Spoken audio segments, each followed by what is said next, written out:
Yeah, this is a very good update from UK. This news is very, very important for you to watch. Listen, comment, like, share to every Nigerians to listen to this news. What this man is saying about Nigeria. Mr. Boris Johnson, the Right Honourable Boris Johnson. Thank you.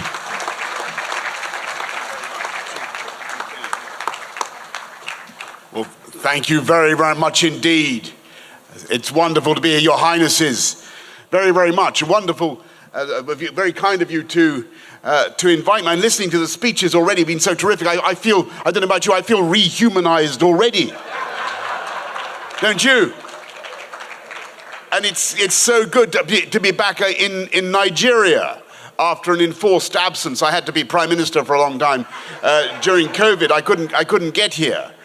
Because this is such a wonderful country for us. In a wonderful country, you don't need Google Translate.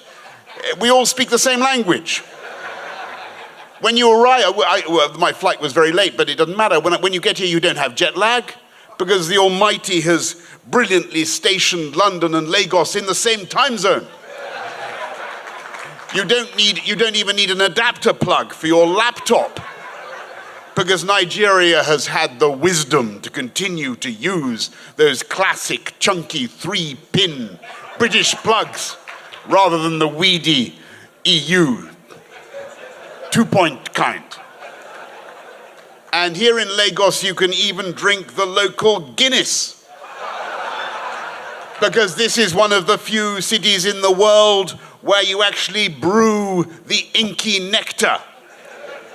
Even if I have to admit that Nigerian Guinness seems to be about 10 degrees proof and has a kick that would knock them out in the bars of Dublin. And of course, that's one of the. Lagos is the London of Africa, but it's also the Dublin of Africa. Why is Lagos the Dublin of Africa, Mr. Deputy Governor? Because they brew Guinness, and because it's Dublin every decade. That joke needs work. It's Dublin in size, that is. You get my point. And it's a particular honor to be here at the Anyamusigwe Foundation. And I want to pay tribute to the late Peace Anyamusigwe, who so sadly died in January. And I think Peace was a role model for women in the creative industries and a role model for female leadership around the world. And in the spirit of this lecture series, I want to talk about human potential and the way we unleash human potential, because that is the prime duty of all of us, all of the leaders, all of the teachers, of politicians everywhere. And I believe that that is the same question, the same puzzle that Emmanuel Anyamusigwe was revolving. And all my life I've been meditating on this question of human potential. Who has it? We all have it, but how is it distributed? And I began by learning some hard lessons. In my first 18 months of existence, I formed the view that the world revolved around me. And indeed, I probably believed in my infantile narcissism that I had somehow created the world, and that everything and everybody were incidental somehow to my pleasure and benefit. And then, like so many male babies, I experienced a terrible shock. Can you guess what happened? Anybody guess?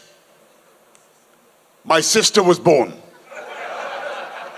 And I had the first shattering detonation of my egotism and sexism, because it turned out that my sister was actually smarter than me. Or at least she was so quick at reading that she briefly overtook me. I can remember what happened. We're driving along, I think in Somerset, in our Renault 4, and we come to a sign in the road, And my father says, "Kids, what does that sign say?" And I must be more than 5 and she's barely 4. And I spell out the letters to myself, Giveway. And I know that if you have an E at the end, then it lengthens the vowel before the consonant, and I deduce that the sign must be indicating the presence of a giveway, a bit like a driveway. But of course my sister got it right, and she said, "Give way." Give way, which is what people say to me the whole time in the House of Commons, by the way. Give way. And I gave way to her, and in that searing moment, I abandoned all notions of male intellectual superiority. And I'm very grateful to Tracy, because she taught me that you shouldn't be sexist, and you shouldn't generalize about human ability. And of course I did find, like all of us, I found some things easy, but then other children found other things much easier than I did, and I was hopeless at them. I couldn't play the recorder, and I couldn't dribble a ball at football, and I wondered, as we all do, to what extent I had natural aptitudes and skills, and to what extent I was just the product of my parents' energies and the excellence of my teachers. And I started to form a theory about the world based on my own observation, that there was skill and aptitude and talent, ability everywhere. Yes? Pretty much evenly distributed throughout the population. But opportunity was not. There was intelligence everywhere, what you call native wit, but not everybody had the chance to use it or to show it off. And at the age of about 11 or 12, I found the words to express this idea. It was a poem by Thomas Gray called Elegy, written in a country churchyard. And you know this one. Gray is standing there at dusk as the curfew tolls the knell of parting day, the lowing herd winds slowly o'er the lea, and so forth. And he looks at the graves of all these poor, illiterate village folk. And it's written in about 1750, long before universal education. And it occurs to him that they could have been contenders, these ignorant Buckinghamshire peasants. They could have been poets. They could have been statesmen. They could have been tech billionaires. Not they had tech billionaires in 1750 Buckinghamshire, but you know what I mean. They just never had the chance, said Gray wistfully, because no one had taught them to read. And he says, "Full many a gem of purest rays serene, the dark unfathomed caves of ocean bear.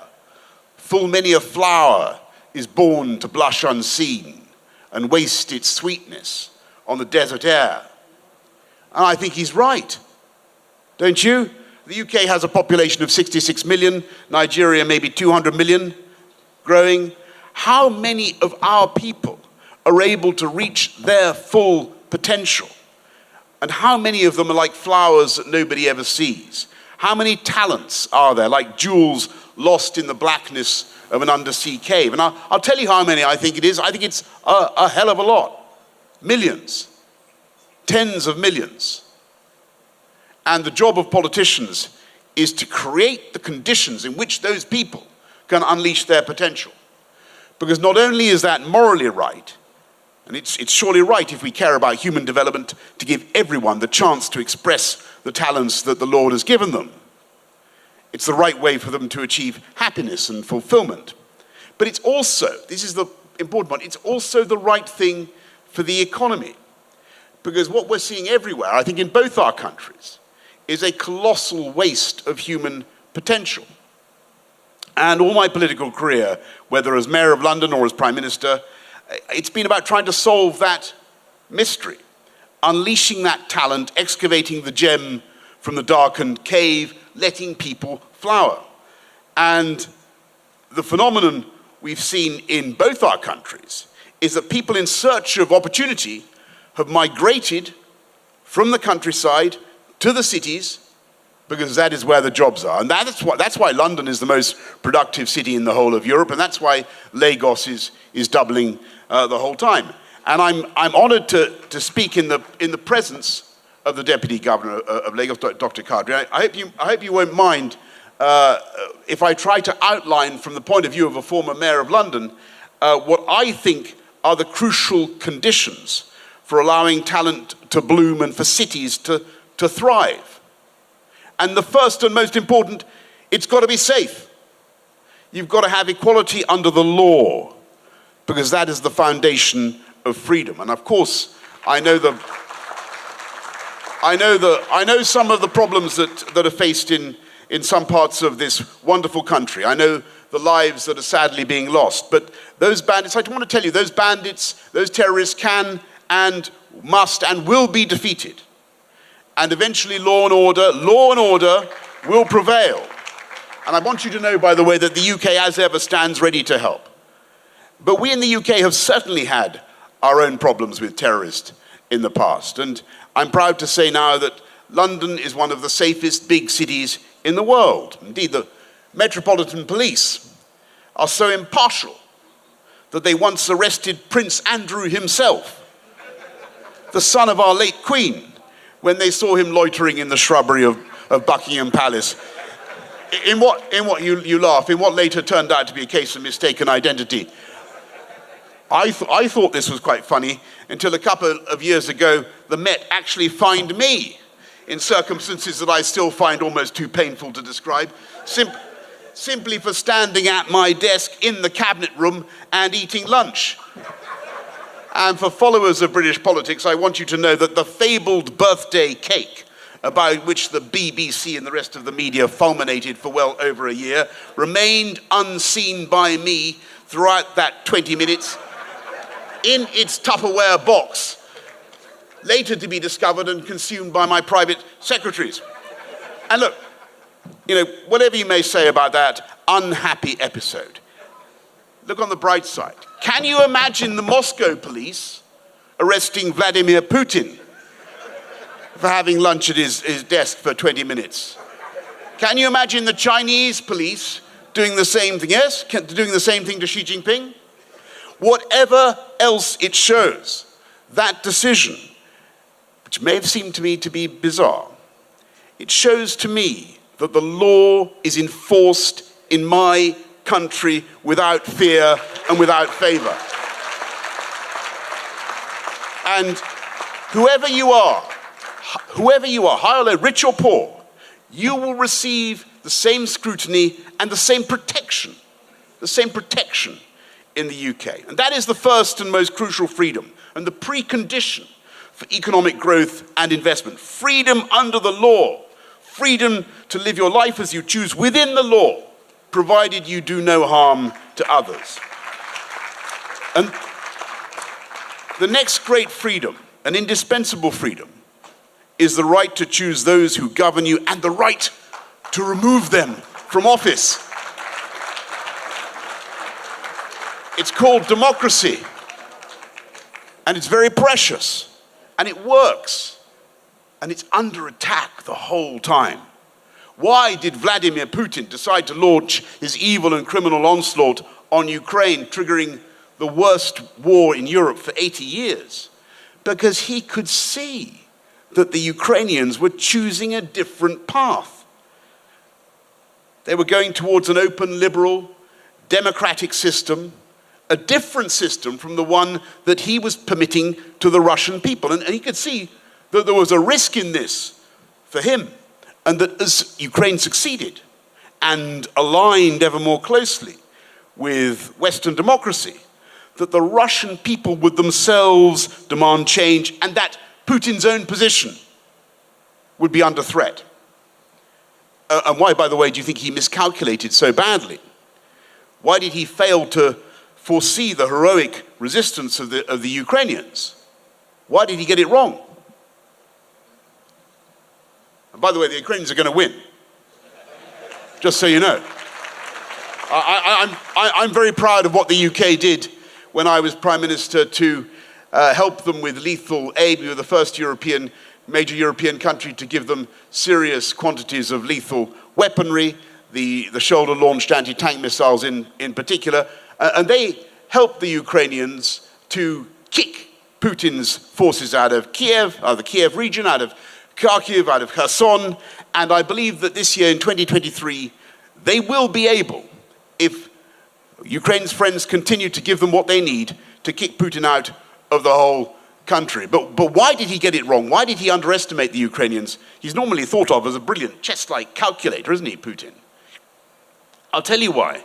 I mean, but he's made a terrible mistake. He's incapacitated about a 25% of Russian military forces. He's running seriously low on ammunition. I'll tell you why he got it wrong. It's precisely because he isn't democratic. It's because he was surrounded by yes men and sycophants, and he didn't have backbenchers like I do or did. Yeah. He didn't have anybody giving him contrary advice. He just had everybody saying, yes, yes, Vladimir. Go right ahead, Vladimir.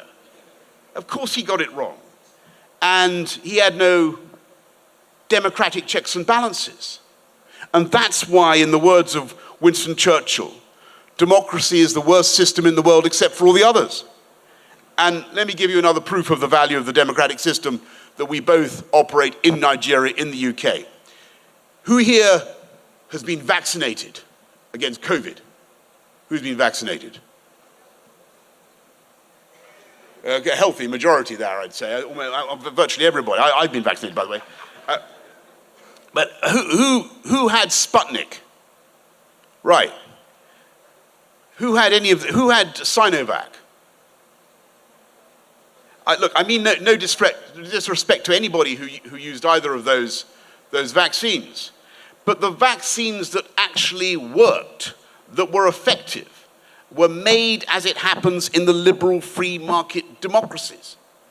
The effective, medically effective vaccines. And that was extremely telling, because it's in the liberal free market democracies that the best scientists actually want to live. And you're more likely to produce a genuine scientific breakthrough if you're interested in what shareholders are going to say than if you're worried about what the Politburo is going to say. And that's the third crucial condition for releasing human potential. You need a society that is open. And I can tell you, in London, about 40% of the population is born abroad, including me, by the way. I was born in New York. Very expensive decision it turned out to be, under the American tax system. I had to give it up. But in London, we speak more languages on the streets of London than virtually any city in the world, obviously with the exception of Lagos, where I know hundreds of languages are spoken. And that's why London is such a ferment of creative energy, like Lagos. We have more tech unicorns in the UK than France and Germany and Israel combined. We have one roughly every 2 weeks, a new tech unicorn being born. We have fintech, medtech, edtech, biotech, nanotech, green tech, Aztec, Toltec, Miztec. The whole thing sounds like 15th century Mexico. And I pay tribute to the role of Peace Anyamosigwe in setting up the Oscars of Africa. But we have almost as many films made on the streets of London as in Hollywood itself. In fact, I believe that London, Lagos, and Los Angeles are the biggest centers of movie production in the world. So what are the ingredients? Are you following me? You need freedom under the law, security, democracy, openness, and tolerance. But even that is not enough for urban success, given the challenges we face. And to deliver equality of opportunity and to unleash human potential, the state, all of us have two more giant tasks. I'd like to have the Commissioner for Transport here. I used to be chairman of Transport for London. You need to allow talent to move. I mean physically move. You need people to be able to move swiftly and affordably, cheaply, from where they live to where they can maximize their talents. Absolutely fundamental. Absolutely fundamental. And it's one of the many blessings of living in London that in 1853 they came up with the idea of putting trains in drains, they called it, trains in tunnels. 1853. So that suddenly millions of people could move underground at high speed, and they didn't have to wait in giant traffic jams of stationary horse-drawn carriages with the dung piling higher and higher on the cobblestones. And today, the mass transit system of London is so efficient that every morning it sucks in millions of people on tubes and trains and buses from far outside the capital, and then every evening it expels them like the digestive tract of a vast undersea coelenterate. And it does it so fast and so efficiently that they get home in time for their children's bath time or for an evening gin and tonic. And that's what we want to do. So, Deputy Governor, Commissioner for Transport, I've spent enough time in Lagos. It's wonderful to be here, but I've spent enough time in Lagos to know that you have the occasional traffic jam. Just a little bit. I mean, it's a sign of dynamism. It's a sign of growth. It's a sign of activity. But it's a barrier to opportunity. It's a barrier to the unleashing of potential. And I know that you are building wonderful mass transit systems and a metro. How's it going? Fantastic. What I want to say to you today, in an absolutely unashamed way, as the former chairman of Transport for London, let's do it together. When I was mayor of London, thank you, Anya Masigwe family. When I was mayor of London, I increased the capacity on the tube by about 30%, and I built Crossrail, the Elizabeth line, the biggest engineering project in Europe. So I know you're doing the first leg, but let's do the rest of it together. Don't do it with the Spanish, don't do it with the French, don't do it with the Chinese. Do it with Transport for London. And I read that you're interested in cable cars, because it's such an amazingly beautiful place. You've got so much water to cross.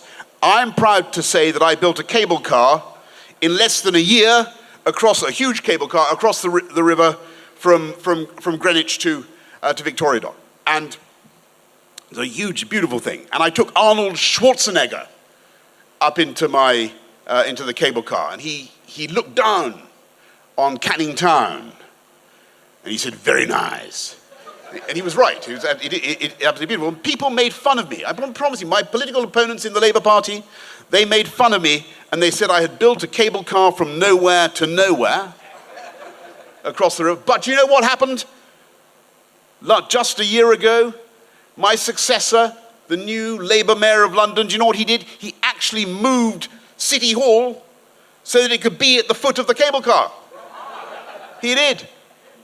He moved, it's true, he moved City Hall to be at the foot of the cable car. And so, like all those projects, the tube upgrades, Crossrail, all the many things we did, that cable car brought people closer to jobs, closer to opportunity, closer to what we're talking about today, that is closer to allowing them to fulfill themselves, to express that talent that they have, and which is absolutely crucial to their human experience.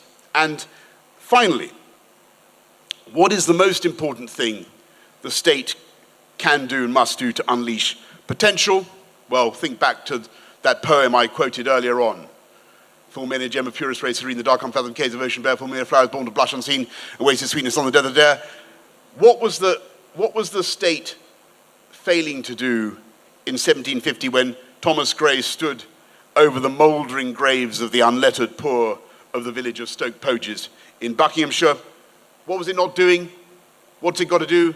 The state must educate, or at least the state must insist on education for girls as well as boys, and equal education for both. And I'm proud of the UK system, proud that we have 4 of the 10 best universities in the world, 1 Cambridge college boasting more Nobel Prizes than Russia and China combined. And by the way, I want to say how wonderful it is for the UK system that so many brilliant Nigerian, and I know this, you know, it's a fantastic thing for us, so many brilliant Nigerian students choose the UK and continue to do so. But the fact is, and they add massively to our country. But we still have too many British kids who cannot do basic arithmetic at the age of 11 and who leave primary school still not able properly to read and write. And I know that, because I've been to see it, here in Nigeria you still have the nihilistic know-nothings of Boko Haram and the Islamic State, and these people who literally believe that books are some sort of sacrilege, and who threaten to kill young girls, main young girls, for wanting to read. And I've got to say to you, that is evil. That is the extinction of human talent and potential. And that, in my view, is the exact opposite of what Peace Anyamozigwe stood for, and the opposite of what this conference is all about. And I know how much progress you've made in stamping out those deranged and sexist terrorists, and I'm proud of what the UK has been able to do to help. And I want to end with this thought, that now is the time, when the world is so uncertain, when we see free trade breaking down between nations, when barriers are going up, when some nations are disentangling or decoupling from others, now is the time for the UK and Nigeria, two great democracies with so much history in common, to do more together. We should be tackling climate change together. The technology is there. The UK is already one of the world's greatest producers of offshore wind. It's unbelievable. I never believed in it 20 years ago, but we now produce more offshore wind than virtually any other country in the world. We're the Saudi Arabia of offshore wind. Nigeria could be a renewable superpower as well as a massive producer of oil and gas. And we have certainly can share the technology. You've got the technology already. We've certainly got the sun here in Nigeria. Not today, but generally speaking, not in Lagos, I notice. But you certainly have a more powerful share of the sun than we have in the UK. And our trade flows are increasing fast. In spite of the pandemic, I looked at the numbers, they're going north fast, and that's a great thing. And we send you all kinds of things to Nigeria, I'm proud to say, from pot noodles, I don't know why we send you pot noodles, to machine tools, but the Nigerian goods are coming back in ever greater value. Not just oil and gas, but thermostats, oscilloscopes, all sorts of high-value products are now coming from Nigeria. And we could do much, much more. And we could achieve much more investment, mutual investment, particularly, just to make a small political point, if we could end exchange controls. That would be a great thing to do. We did it in 1981. We did it in 1981 in the UK. It was the dawn of the UK, under Margaret Thatcher, the UK economic growth and recovery. We can do so much more together. But the greatest triumphs of all are not the imports and the exports, but the synergies between the UK and Nigeria. The actors who are neither exclusively British nor exclusively Nigerian, but somehow both at once. The Nollywood films that are financed in London. The Ed Sheeran songs that he records with Fireboy DML. Does anybody know you know who Fireboy DML is? The Anglo-Nigerian boxers with the knockout punch, and the knockout punch of the black bear that is neither British nor Nigerian, but somehow both at once. So let's stick up for the ideas that unite us: free trade, free speech, free elections, no matter how difficult they may seem, not just because, or how controversial, not just because they're nice to have, not just because they feel like good things to have, but because those combination of freedoms are demonstrably the best route to long-term prosperity. And let's recognize that our challenges are shared challenges. Whether it's climate change or the instability in the Sahel that triggers both the terrorism and the mass migration that washes up on the shores of the UK, and let's tackle them together. Let's be proud of centuries of common history, from the Nigerians who fought for freedom in Europe, in 2 world wars, to the security and defence partnership that we in the UK have with Nigeria today.